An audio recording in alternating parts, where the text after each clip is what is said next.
हे बघा मित्रांनो, साप कुठं आहे, बाहेर सुद्धा पळू शकते ते.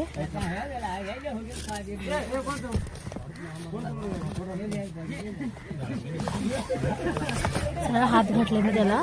तर रॅट स्नेक आहे, धामण आहे.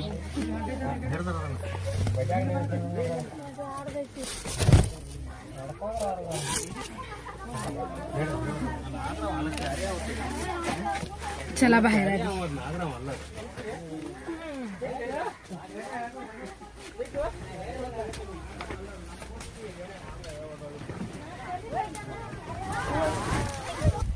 हा तर मित्रांनो, देसूर गावात आहे. देसूरची विट फेमस आहे, भारतामध्ये तरी फेमस आहे.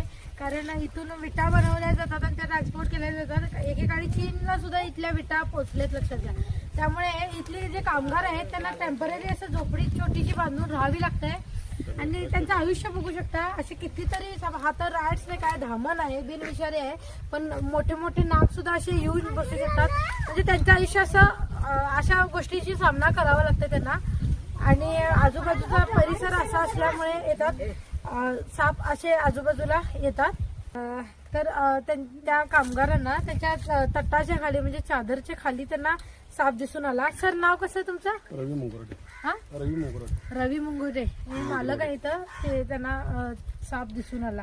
तर आज आमच्या सोबत राहुल सर आहेत आणि मेघा मॅडम आहेत.